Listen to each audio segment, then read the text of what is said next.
go down.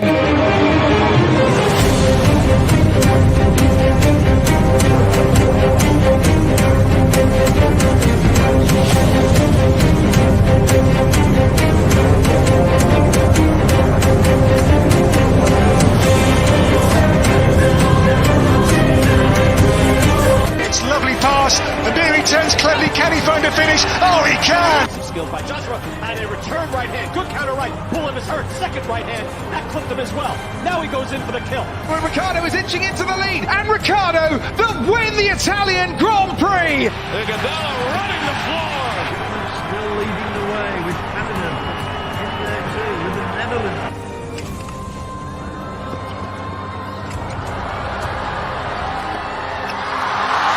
Musa makes it 4 goals in 2 World Cup matches.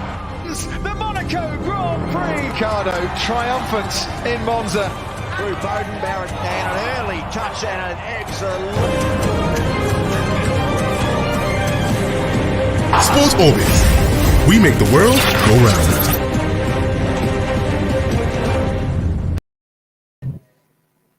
Clash of the Titans as the Pharaohs of Egypt lock horns with the Super Eagles of Nigeria. Right there in Garoua, in the Group D first game encounter between the Super Eagles and Egypt. And that's how I welcome you to this edition of Sports Orbit. My name is Afa Achua, and of course, I'm right here with Salif Usman. Yeah, good days. Salifu, welcome to Sports Orbit. And today is the day that most Nigerians have been looking forward to since we qualified. In fact, since the draws and the pairings for this AFCON came out, every Nigerian was looking forward to the clash between the Pharaohs of Egypt and Super Eagles of Nigeria. And today is the day, 5 p.m. is the time, and we'll give you a brief preview of that match. Salifu. And if you say African, Yeah, and if I say Africa, of course, I mean, because if you go through a lot of the media today, both print and online, everything has been about this match. This is a heavyweight clash in all ramifications, in any way you want to look at it. even This is the Nigeria star have match. to manual to play. Nobody Yeah. was even No, at all. This is the every match. match was because it's a match. Because, I mean, it doesn't come bigger than Nigeria, Egypt. These are the kind of matches that you expect will happen in the final of this kind of competitions. But Salifu, a lot of talk has been going on. Musala has been sounding confident. Ahmed Musa and the rest of the Super Eagles players have been sounding very, very confident ahead of this game. Salifu, today is the day. What are you expecting to see from this blockbuster encounter? Yeah, just like you rightly says, the target class of the Titans, you have partly get it right. If you look at all the AFCON period, all the matches, the group stage period, there's no any match that you can see is as bigger as this very match. Looking at it, we head to head, Nigerians and Egypt have made at this AFCON competition 9 times. And out of the next, those Super Eagles and upper hand winning 2 of the match. Egypt won 2 of the match. But looking at the recent, the time the 2 sides met at the African competition was at Angola 2010. And in that match, Super Eagles lost 3-1 to the Pharaohs of Egypt. And if you're looking at the MVP, you remember in 2015 AFCON qualifier, Super Eagles could not get to the AFCON just because of the same Egypt when they came to Kaduna Stadium. And then the players, they head us to the Gulag, we needed to win that match. And when we traveled to Cairo, unfortunately, we lost the match. And that's the end of our qualification for that place. AFCON. So coming to this one, the last match between Nigeria and also was the friendly match in 2019. Nigeria won that match because of the goal scored by Paul Mashu. Yeah. So, but as every analyst and every bookmakers are putting the night, if we have every bookmaker analysis, most of the people want to put their money on Egypt, not for any other reason, but simply because of the style of Musala. So, but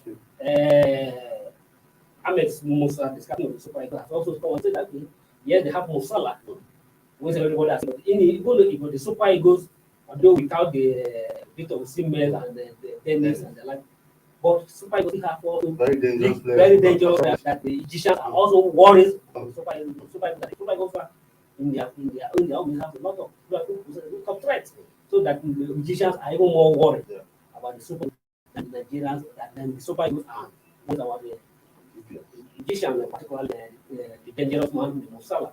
And just like prior to this man, this former Super Eagles captain, the legend himself, the Gigi Okocha, also said that pray in AFCON, pray in Africa, pray for a country is a different ball game when you play for a club. So this is when I want Nigerians and everybody to put their expectation from.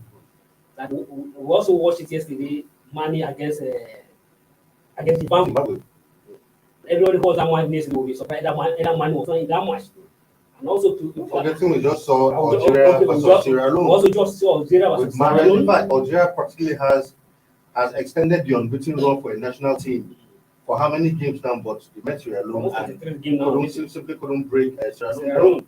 And if you look at it, the Mahrez, who everybody thought was going to be the finisher and be able to do the magic, could not was.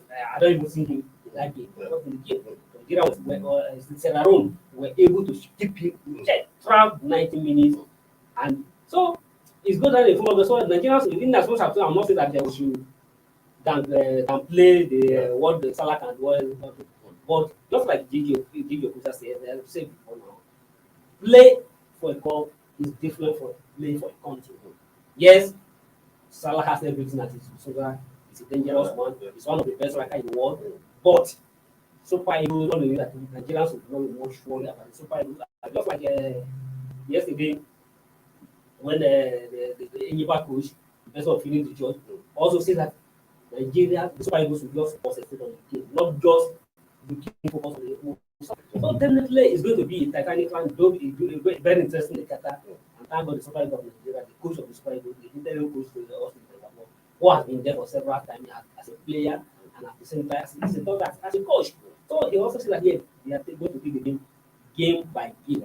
And game number one is against the Egyptian Pharaoh. So let's see how it's going to be in the next time. 4-5 o'clock is the kickoff time. Yeah. So keep internet waiting for the match. Yeah, beginning at this game quickly before we move on. Just like you said, playing for your national team is different from club football. At Liverpool, for instance, a Musala, for instance, has a Sadio Mane, a Bobby Firmino, a Keita, sometimes an Oxlade-Chamberlain, who is able to, give him enough of those supplies. In the Egyptian national team, he does not have that privilege of having that sort of quality around him. And even he has come out to say that he's here to win something with Egypt. I mean, he's won the Premier League, won the Champions League, even won the FIFA World Club Cup, but he's here to win anything meaningful for the Egyptian. Do you think this is just the Nations Cup that Salah might want to take this a step further, especially beginning with this game? Yeah, not only Salah, every player who came to this tournament desires us to win. Yeah. So if he say that he has not winning anything with the Egyptian national team, and now he want to correct that step and move so that he has a national title, he has a title with the national team. Yes, just like him, every other, or even the Super Eagles player who they also have that dream. Everybody have that dream. But one thing is to have a dream, and that is to actualize the dream. But I'm not wishing him bad luck. I'm not wishing that he should not dream. Yes, he has the right to dream, and so I don't think to actualize the dream. But either he's going to actualize the dream, well, we'll wait to see. Thank God after we have started by February 16th, either he's going to remain in the tournament in February 16th, another point game. And at the same time, I also pray for him. In as much as he's also I hope, and I also pray for that he stay injury free and also stay COVID free. Because there are a lot of this Africa Cup of Nations has a lot of threats to players who are playing and not evidently players who are playing at Africa Cup of Nations. Where in as much as you are trying to guide yourself off the pitch, you also try to guide yourself to stay free. Era free of COVID. Yesterday, Obama could not play due to COVID. So, Eda Salah is going to actualize his dream of winning the national title in the Egyptian national team. well, we wish him good luck. We wish himself what like he look at something that is a different ball game. But looking to this match, this particular match, I've watched it. I'm looking at look at the Egyptian goal left the last match. Salah has contributed almost 60% of the game. But I hope that the Super Eagles, if I could say in the previous edition, that in as much as I was told to repeat that we'll have a very shaky defense, and we believe Austin is about being the defender who is playing and in his playing time, will be able to correct those abnormalities that one normally weakness and defense. Well, and I hope that William Ekon will be able to stay out of this silly mistake that we normally make in the game. So, but let's actually go to the Angola, and I hope today will be it for this guy. Wilfred Etiti, who got to me, I'm putting most of my trust and confidence in Wilfred to be able to stabilize the defense. Because if he's going to do his work, to this work we want in the holding midfield, then there will be less pressures on the defense, and that's what we're going to see. We're going to see, and I hope that Babon has finally going to settle for. And they have finally settled for the Tower Awuni as a biggest striker, and we hope that he'll be able to come into the game and justify with the confidence because of And that's still on AFCON. And by the way, just an aside, lots of Nigerians have said it will almost be like playing at home for the Super Eagles. Garua is not too far from Nigeria. Anyway, that's another thing for another day. But I mean, the Super Eagles captain Ahmed Musa has come out. This will be the last AFCON he'll be playing in. Don't forget that Musa has the highest number of caps for the Super Eagles, and he said that with this AFCON, this will be the last time he'll be playing any African tournament. Thankfully enough, he didn't say this is the last time he's playing for Nigeria, but because we all know that the World Cup is still on the way. So this will he play. And when I said, of course, obviously, the AFCON come around in another 2 years, so this should be your last AFCON. So, I mean, but it's time to at least, even after this World Cup, I don't expect Ahmed Musa to. Another AFCON will come up next year. Okay, yeah. This one we are holding was supposed to go here last year. So another AFCON is next year. But I mean, but looking at Ahmed Musa, I think it's time for him to start, drawing curtain on his national team career. He has paid his dues, been there, done that, and I mean, he's had a fantastic career. Whichever way you look at it, with the Eagles, I think he won a title with the Eagles. So I think he has had a successful career. Yes, I agree. He has had a successful career. Since he made it there, in 2010, he has been inconsistent. Consistently, unlike some players who just came in. But he's Nigeria's highest goal scorer at the World Cup with 4 goals. 4 goals in the two World Cup. Yeah. The first one he scored 2 goals, and this one he scored 2 goals. So congratulations to him, and most of the record he have with the national team will be very difficult for any other player to do. It will be very difficult to have another player that will break that record. And just like you say, and just like we were talking about Salah earlier, that he has not won the title with the Egyptian team, and he wanted to make it this one count. Okay, likewise, Ahmed Musa, where in his first AFCON in Africa 2010, that was his first AFCON in Nigeria. He was able to make and win the title. He has the AFCON medal, gold medal. So his AFCON second appearance was Egypt 2019, which he also have bronze medal. So, and just like you say, he wins himself that okay, since this is going to be his last, he started AFCON with the gold medal. He wanted to end it AFCON participation with another gold medal. We wish him good luck, we wish him everything. But being as long as we're looking at the Musa based on his form and based on his contribution to the national team in recent time, he always came in as a substitute. So not much is going to be expected from Ahmed Musa in this particular cohort. But one thing that anybody cannot fault Ahmed Musa is that he has been able to provide leadership for the national team. And if in fact he needs to come closer to the national team, how his colleagues there adore him. They call him the Mr. Governor. Yeah. So I don't know any of the national team captain who before him who command a lot of respect and become of the governor he has with his colleagues. Everybody shout his name, Mr. Governor, Mr. Governor, Mr. Governor, Mr. Governor. So definitely, and that is more reason why that even when a lot of people were criticizing the former coach in the role that why he's still inviting Ahmed Musa, even when he was clubless, he came to play a lot of people were blaming the for why I still inviting a player that is clubless, why we still have four players who are playing week in out. But we are not going to realize that Janet Roy is calling him because apart from football is go beyond you see on the pitch.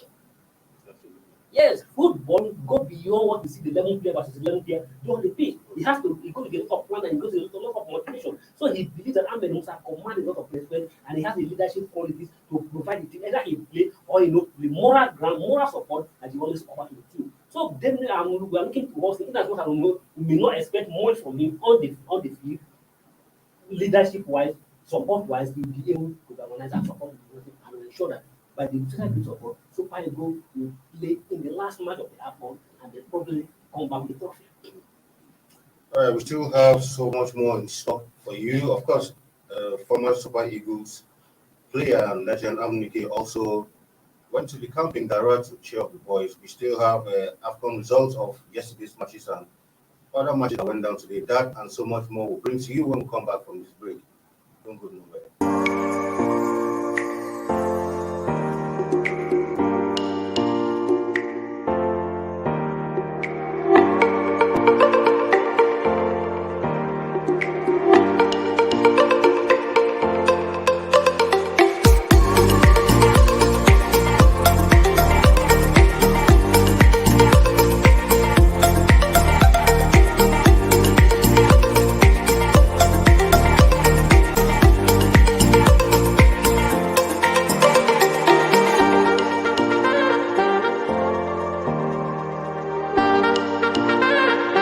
For sponsorship and advert placements, please contact 080-3688-6158. Last Word Leadership Podcast Studio. You have the last word.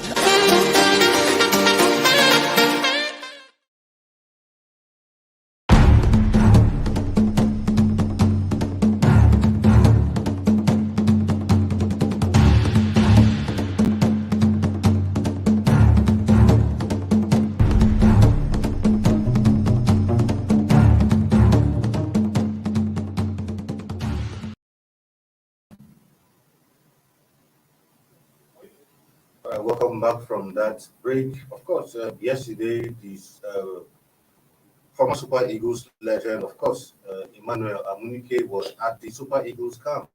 Right then, got to, look at what's going on in the camp, give the boys some word of encouragement. He was in a buoyant mood as he spoke with interim coach Austin Ekwapon and, of course, goalkeeper trainer Aloy Agu. Not forgetting that these are also his former colleagues and he had spent some time with the boys and watched them in training also. Salifu, I think this is good when you see legend ex-internationals who have been there, done that, go to camp to cheer up the boys. I'm sure the boys in camp, seeing a legend like Amunike must have lightened their mood, give them an extra motivation to go all out there and get the job done. This is in the terms of Egypt. Yeah, that kind of comradeship. Just like rightly say, of course, and colleague. And I like the way that the patriotism in Amunike that so much displayed. If other person would have said, remember after the people were keeping him to succeed the draw, but another person else would felt disappointed that he was not shooting as a successor to the draw. But he never mind. He feel that this is the same thing I play for. I was a former player. This is my team. This is my country. This is my team. This is my national team. So he remember he didn't go to. He's in AFCON. Yeah. He's in Cameroon as a member of the CAF technical committee. Yeah. So and he went to give a moral support to the Super Eagles team. Don't forgetting that most of the players in camp are his own player who grown up from when he won the World Youth Championship. Yeah, of course. Chile 2015. Yeah, exactly. Umaka Lekelechi, Samuel Sibutu, not when they only was the other set. Samuel Sibutu, he discovered that he brought them up. So, and the comradeship he displays in the presenting the team was quite encouraging and quite enlightening. And don't forget that he's also a AFCON medalist. He won the Africa Cup of Nations in 1994. So definitely, he's present. He's present in the team yesterday. I think he will going to be a long way of motivation and work with that is technically sound, and he can also add some impetus of technical impetus give to his colleagues. Please, and the last Africa Cup of Nations, he was there with the national team. Yeah. So he has all he has all everything he lost to contribute and support the team, and that he has displayed. All right, still on to AFCON, yesterday's game that went down. We're expecting a very entertaining and entry encounter between Morocco and Egypt, but Morocco Ghana, but that match did not live up to quite the expectation. In fact, a lot of the matches so far have been played. A lot of analysts, a couple of Nigerians have said so far it hasn't lived up to the expectation that we are all expecting. Could it be that this is just first matches or whatever? Not forgetting that match went in the favor of Morocco, who were 1-0 winners in that match. It came through a late goal.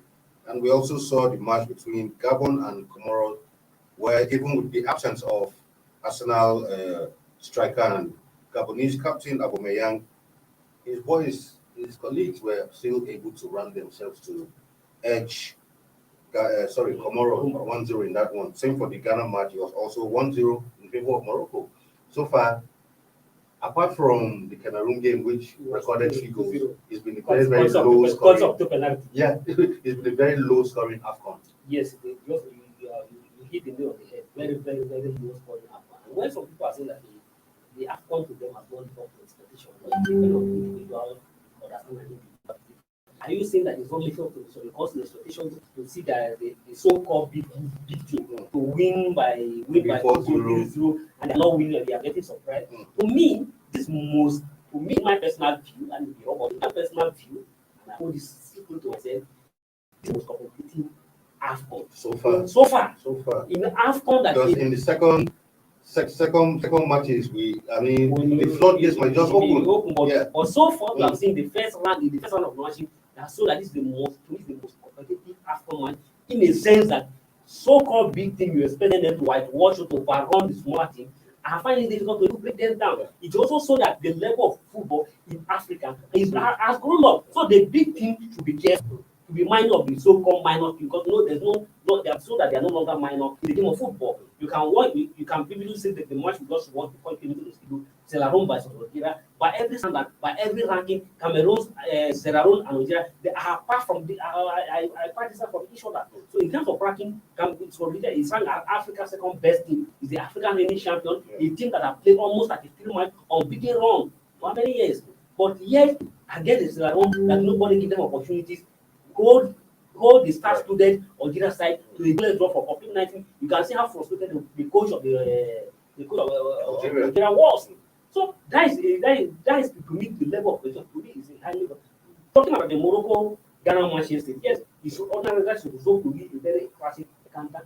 And you're looking at that match yesterday, at the end of the day, even if you want to take the last minute goal by Morocco to be able to cancel out the Ghana, make sure the Ghana end that match with nothing. So it's very interesting. And coming to the Gabon Comoros, in as much as you're looking at it, also these two teams are almost at the equal part. The Comoros they come to that for the first time, but Gabon they have experience. But they will have their star striker, they are the leader of the team and the key split in the influential member of the team, and one other key player again. But despite that, they were still able to manage to steal just one goal after the Comoros. The same thing goes with the Guineas and Malawi.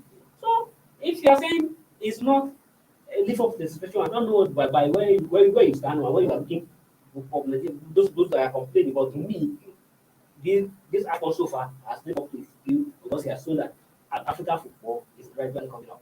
Well, for me, I can also make an excuse for it. A lot of competitions of this nature, a lot of times in the first matches, most teams use the first matches to size up the opponent. They're just coming to camp. Not forgetting, with the COVID situation, a lot of these teams really have time to be with themselves, to perfect strategies. So a lot of them, some players actually even joined up with the teams already in Cameroon. Some are still waiting to join. And they are still expecting to come. Exactly. So I feel competitions of this nature, I think for me, it's still too early to judge. By the third matches, I'm sure we'll begin to see more, entertaining clashes. By then, some teams might have perfected their strategies, sized up the opponent, have a proper feel of even the environment and all of that. And I'm sure the floodgates will eventually open and we'll see more high scoring games as the tournament progresses. And away from that, quickly to the LMC, where the LMC have banished Niger Tornadoes and, of course, fine them 5.5 million. They've been banished to the MKO Abiola Stadium, where they will play their next 3 home games. There were some issues in their last league game, and the LMC have decided to come down hard on Niger Tornadoes. Is this sanction, is it good enough for, we've talked here so much about how the LMC hasn't been coming down really hard on teams and clubs who default, especially with crowd trouble and some incidents that will involve referees and all of that. Is this punishment strong enough? Or maybe as first offenders earlier in the league, this is just good enough? Well, to some extent, you say, in as much as we say, one thing the LMC is now always come down heavily on the any club or the funded duties of the payment of the funded that you should come down here so as to serve as a tenant for the club.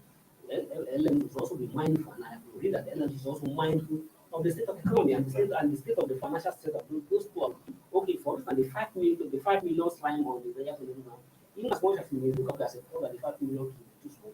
5 million is not small, too small in this side of the world. And for a club that actually struggling for a club that hardly generate money, that solely depend on the state on the government, find them on the money and I think some of the constitution LMC always take into account that you always try to taper justice mercy.